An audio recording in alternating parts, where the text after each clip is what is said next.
Well, hey there, my friend. It's Matt Tommy, and welcome to another edition of the Thriving Christian Artist podcast. You know, so many times we talk about the transformative power of God moving through the arts, through our creative expression, but many times we forget that one of the incredible things that God also does is moves through our lives as artists, in the lives of our clients, and in the lives and relationships with people that we develop as we continue to make and sell and our art in the marketplace and in ministry opportunities and that sort of thing. And we're going to be talking about an incredible story of how that's happening today on the podcast with my friend Bobbie Blakely. Bobbie's been a part of the Creative to Thrive Artist Mentoring Program for a long time and has just really grown spiritually, artistically. She's got an incredible story of how the Lord has led her over the years in her jewelry business as a beautiful work that she does. You'll see as you go to her website and see her on Instagram and all that. But man, the powerful things that God's doing in her life relationally as she connects with people through the power of story and through the power of God in transformation, as she's creating work that has to do with people's story in their life, also creating purity rings for young women who want to walk in purity before they get married. Just an incredible story of how God is using her and using her creativity. And I know you're going to really be inspired today for whatever it is that you're doing creatively as well. You know, Bobbie also talked about the power of community and how important that is in her journey. And I can't think of a better way for you to step into community with other artists than to be a part of our Artist Rise Up Masterclass and Art Challenge. It actually starts on September the 20th, which is a Monday, but you can jump in right now. It's absolutely free. It's 5 masterclasses that I'll be teaching with live Q&A. We'll be giving away a ton of prizes. Every time I come on live, you'll get to meet literally thousands of artists from all over the world in just about every creative medium. Plus, we're doing an art challenge every day that I come on and teach, and you'll have a day or so to do that and then submit that and be considered, to win a prize. It's going to be a ton of fun.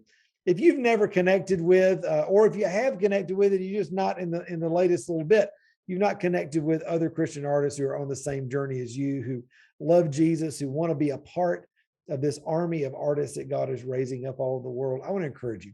Join us. All you got to do is go to www.artistriseup.com. You can register. It's absolutely free. When you do, you'll get all the information about when the master classes are, all the information on the replays, the workbook, even some other little goodies that we have for you along the way. So be sure to do that. Like I said, we start on September the 20th and would love to see you jump in right now and get in the water before the challenge actually starts. All right. Well, hey, friend, thanks again for being here on the podcast. I'm going to get out of the way. You're going to love this interview with my friend, Bobbie Blakely.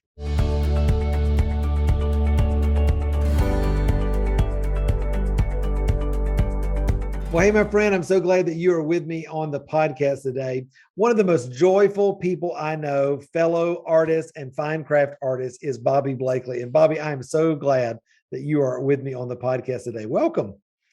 Thank you, Matt. It's great to be with you today. I'm so excited. Absolutely. You know, there's so many painters around. We fine craft artists have to stick together, don't we? That's right. Hey, listen, tell everybody who you are, where you're from, what you do, and then we'll kind of jump into the powerful nature of your story today. So I'm Bobbie Blakely, and I am a jewelry designer, and I create jewelry from people's stories. I help them to celebrate their victories in the Lord. So I take what's in their heart and put it in their hand in the form of a piece of jewelry. Wow. That's so, and I love your work. It's so beautiful. If people are wondering, what does it look like? We're going to put a link down at the bottom in the show notes so you can get all of Bobbie's information. But Bobbie, when you started in jewelry, was that your first creative medium, or kind of what was the story to what you're doing now creatively? Okay, so straight out of high school, I went to be an X-ray technician because there was no money in art. And so I did that until I realized that I was too sensitive for that. And then I was given permission to go to art school. So I got an associate in art, got a bachelor's in art. While I was doing that, I studied all the different mediums, and 3D was my favorite. And when I took jewelry classes, basically it's small sculpture. Absolutely. Yeah. Now, what is it for those of us that love 3D and I love 2D as well, but I'm most passionate about 3D. what do you think it is for you? I mean, I love the textural, visceral nature of being able to look at it from all sides. I mean, what is it for you that really, makes your Yeah. heart sing when you talk about 3D art? I think because there's more to it than what you see at first glance. Mm, Like if you look at it from one perspective, you see one thing, but when you walk around it or you pick it up and hold it in your hand and turn it around, you get to see all the different aspects of it. It's kind of like each of us, yeah. we look a certain way on the front, but the more you get to know somebody and the more you can investigate, the deeper you know it. So after you came out of school, did you start doing your art as a hobby? Were you working another job at the same time, or did you jump full time into doing your art? So everybody I knew with a bachelor's degree was going back to drive a truck or wait tables, and I didn't Mm, want to do that. So since I had the jewelry, I decided to try to get a jewelry job. So yeah. I went to all these jewelry stores, and they all said no. And I went the next week, and they said no again. And finally, one of the jewelry stores got tired of me asking, and they hired Tenacious, me. right? Yeah. And so I made coffee for the jewelers, and I answered the phone and watched them. And then after 3 months, another one of those other jewelry stores called me and said, hey, I'll give you $1 more an hour. You can have your own bench. If you ruin something, you have to fix it. That's the only thing. I love it. I love it. Yeah. And so I worked for him for 4.5 years, and I got to make some awesome stuff. I made a bracelet from a 3.5 carat diamond. Mm. And I worked with, and it's funny, I didn't know how to set stones really at that time. And afterwards, he told me he would have lost the store if I would have broken that stone. Wow. Wow. No pressure, right? Well, I would be setting an emerald that's worth $5,000, and he'd kick my chair and ask me if I could handle the pressure. It was crazy. We Wow. worked 80 hours a week from Thanksgiving until New Year's Day, and then you take a break, a mental break. My goodness. It You was know, stressful. Bobbie, I love hearing stories like that because I think one of the things that people often discount on their journey is all the little things that it takes to get you to where you're actually walking in the dream of doing what it is you're called to do. We talk about it as the bridge, Right. in the mentoring program. And but those times, those little jobs and those little opportunities that you said yes to, and I mean that you wouldn't be who you are now without that. I mean, No. what did you know that back then, or was this just I'm just taking the next step that I can see in front of me, and there's no big plan. I'm just trying to do what I see in front of me. Well, my plan was to be successful and famous. It's like Mm, I was worldly and a terrible perfectionist. And so I was headed in that direction. And then after I had a major life change, and after 4.5 years, and I decided to get my master's degree. And so I moved to Seattle, and from Chicago area, actually from Southern Illinois, and got my master's degree in jewelry and metalsmithing. And from that time on, I started teaching. And my goal at that point was to teach at the university level. And mm, when I finished graduate school after 3.5 years, I came in second and about 3 positions. And wow. I wasn't weird enough. I wasn't selling in New York.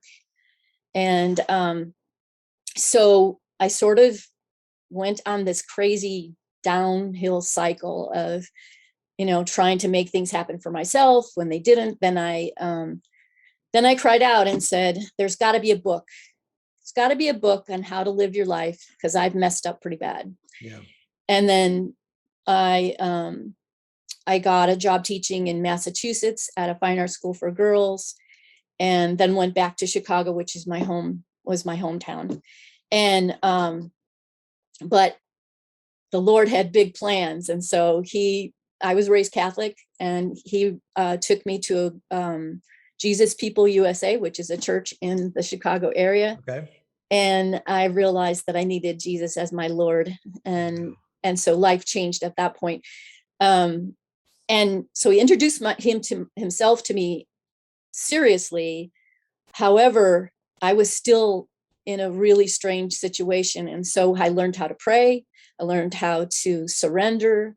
I learned that being the weaker vessel was a good thing. Mm, And so after 10 years of that, then another shift happened. And he gave me my husband, who I have now. And Craig has been instrumental in living Jesus to me. He is God's hands and feet to me, showing me love, acceptance, and nudging me into art again. So there was like 10 years of sort of floundering, but then back in. And then I actually started a jewelry program at the local junior college and started selling my work at shows and galleries and word of mouth. I'm so interested, having been successful, having a measure of success in your life, and then coming to the Lord in the middle of that. I'm interested because I think I know the answer, but I want you to say it.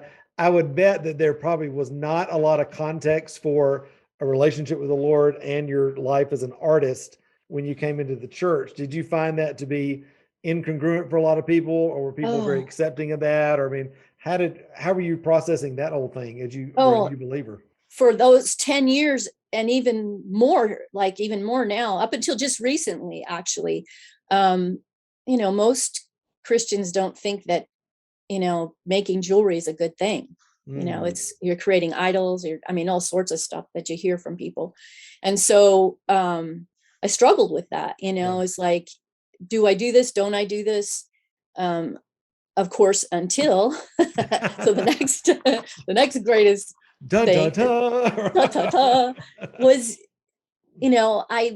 I started following you on Facebook, and then you had this, it was 2018, and you did a 7-day challenge, and then the experiencing course. And when I did the experiencing course, everything shifted. I had no idea you could hear from God. It's like you can ask him a question and then hear what he says. Wow. And so when you said, there were a couple of major things that were stuck places that got unstuck because of the experiencing course.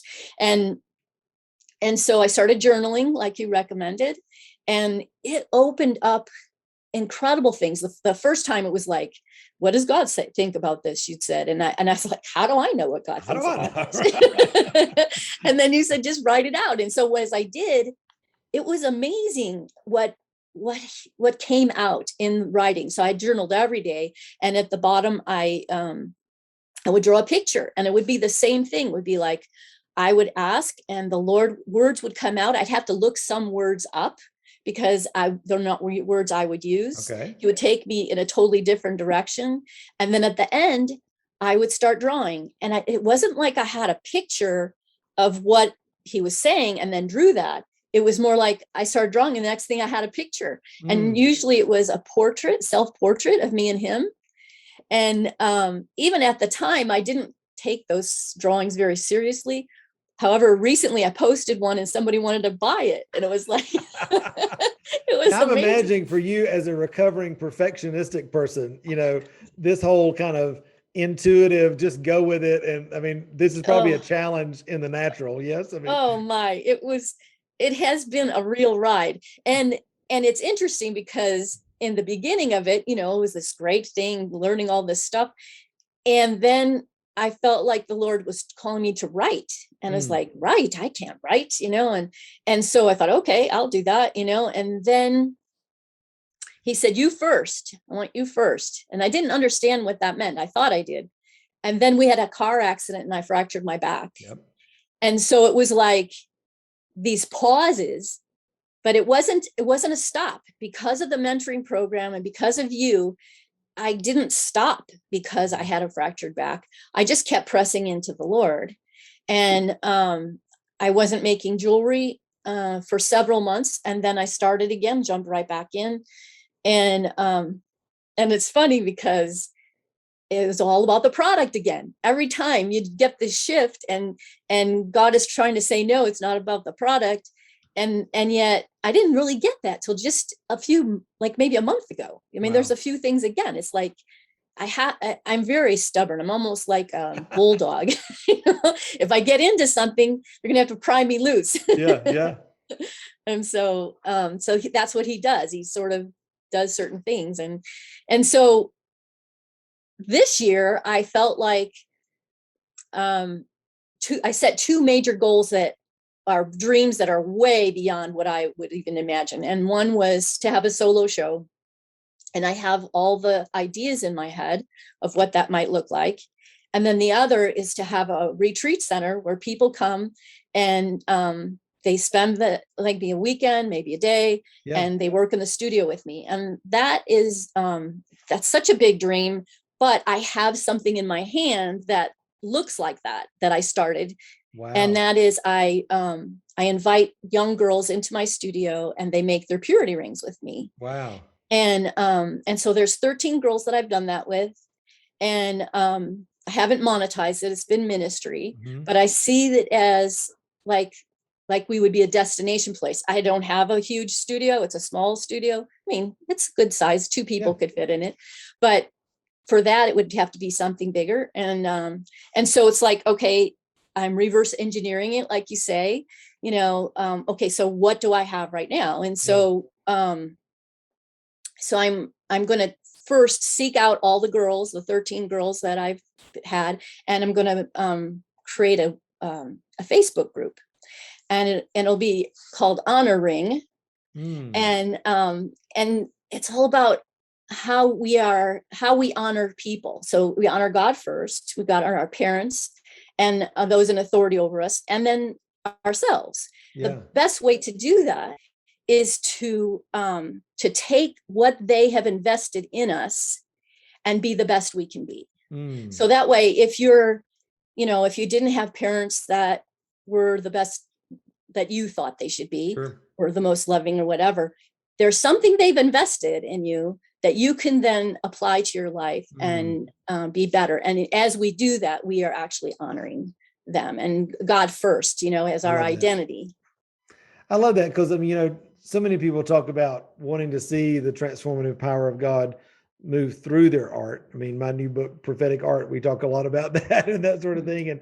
And yet I think as much as we all want to see that sort of thing happen, these signs and wonders through people interacting with their art, it's also equally, if not more, the relationships that come out of what we're creating, and your opportunity to be able to speak into the lives of these young women, and also talk about, this whole idea of, you'd love to help, like you said, bring people's story through the work that you create. I'm sure that creates a really incredible bond and opportunity for pretty intimate sharing with people as you get to know that. So what is that process like for you as an artist? Okay, so it's funny because I've instituted it by, someone wants a custom piece and I ask them their story. I do research. Usually I end up with a Hebrew word, like someone wanted a scripture that has to do with joy. There's 27 Hebrew words that are joy or joyful in the Bible. And so it kind of goes from there. It takes me about a month to seek the Lord and do that. And then I bring the drawings back to them. But I had a real life, like God brought my first girl that I did a purity ring with. She was 13 and the pastor's oldest daughter. And recently she came to me and asked me to make her a custom piece. And she shared my story, our lives together. And the first thing is we took her fishing, then we worked on the purity rings together. And then when she got engaged, I took her purity ring and turned it into her fiance's wedding ring. We did that together. Oh, Bobbie, I know, it was so incredible. And then whoa. I made her headpiece for her wedding, her crown. And then the custom piece that she asked me for, she has one son and she had a miscarriage. And she asked me to do a memorial piece for that. And that was hard. And it knit us even more close together because I had a miscarriage and I have never had children after that. And so the Lord took me through the whole process of that and then ended up, making the piece for her, and she's really pleased, and I'm pleased. But the growth that happened in the midst of that, and then hearing her share, she ended up sharing the story of how God connected us and the things we've been through together is amazing to me. Wow. If anybody is sitting out there listening right now thinking, how in the world could God use me as an artist in his kingdom? I mean, that is such a beautiful story.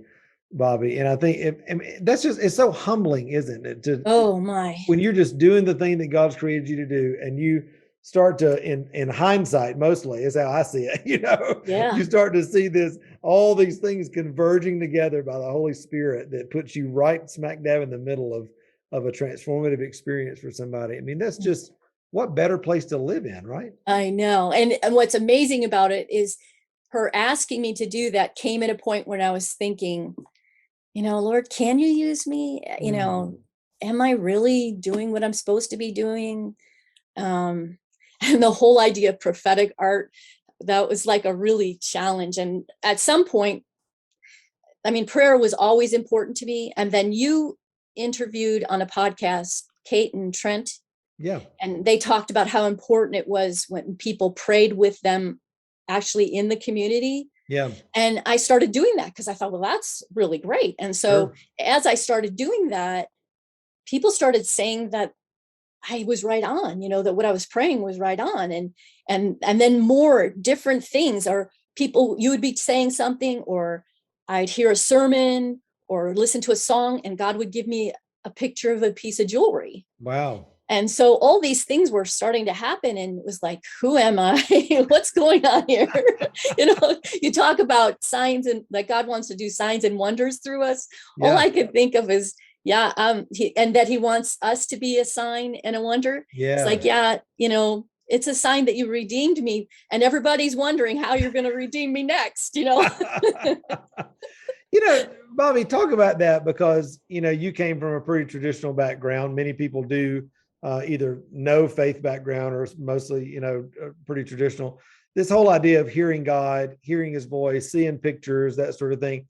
I mean, because you're just really moving in that now as a normal part of your life. Has there been a key in that for you, that you said, man, this has just really been a major thing that's helped you to do that more naturally as a part of your faith journey? Well, you, of course, the things that you say, the heart and mind, um, Ellen Arnold's book, doing things with God, Yeah, all the that story of Wilde. has given me steps. And then COVID happened, Mm. and we weren't going to the church that we were normally going to. We were going to one in North Carolina.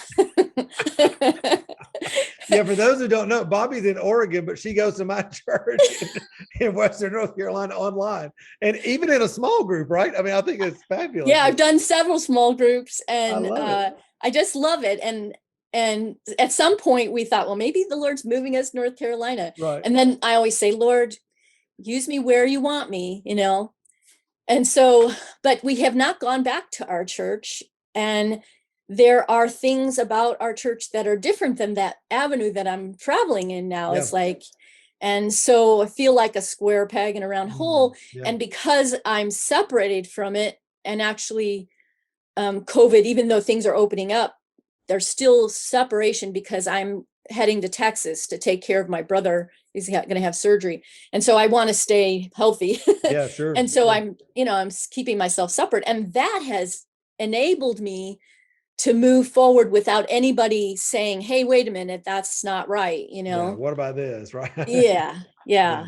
And then I started posting on Instagram, which was really a funny thing. I belong to a group of drivers that are called Walking Tall, and we meet once a week and encourage one another and mirror each other. So when we get in a stuck spot, we each speak into each other's life and help us to move forward and keep us on our 90-day track and all those things. And one of them said, you've got to do Instagram. And so I said, I want to, but I don't want to. So she said, get on right now. We'll do it right now. And that perfectionist was like, not right this minute. And he's like, yeah, let's do it right. I got to do it right. So she shows me. And then, okay, now post. And it's like, right now? And she says, yes, post right now and do it every day. So I posted, and within 4 days I had sold 4 pieces. Come on. I love it. And then I also was, and it's funny because I've sort of stopped. I feel like I'm just coming out of a deadheading. I'm a petunia, and the Lord is deadheading all this stuff out. It looks a little bit naked, but there's a lot of stuff that's new growth and heading forward. Yeah. And so I'm in the process of, I'm going to batch everything and get everything all set up.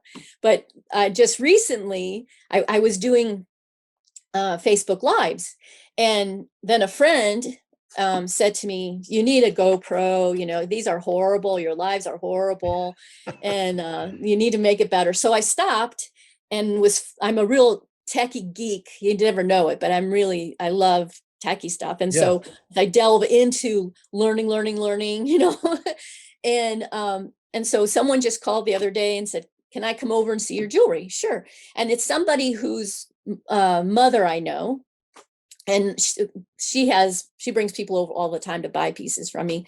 Well, they came over, her and her cousin, and they said the reason they came over is because they were watching me Facebook Live and wanted to see my studio. You never know who's watching. You never know. That's right. That's right. And they ended up buying 5 pieces. Come on. Come on. Yeah. Bobbie, I love it that you are just naturally supernatural, that you're just walking in the things that God has for you. And as you're doing it, you know, just giving him your yes, looking at what's in your hand. We talk about that, you know, the Bible says, commit your way to the Lord, it will succeed. You know, you have your plans, but the Lord directs your steps. And I just love that you're doing that, because you're not only living a beautiful, abundant life, but you're having an impact on so many. You're selling your work, and you're doing the thing that God's created you for. And I think that's beautiful. Yeah, it's so fun. It kind of spurs you up when you say yes quickly and he answers so quickly. Yes. Then you want to do it all the more. Yeah. Yeah, absolutely. I love that. Well, you know, I know a lot of folks are going to want to see that Instagram page that you have, and they're going to want to check you out online, see your work. And I hope you sell a ton more work because of this. But where's the best place, Bobbie, that folks can connect with you online and see all that you're doing?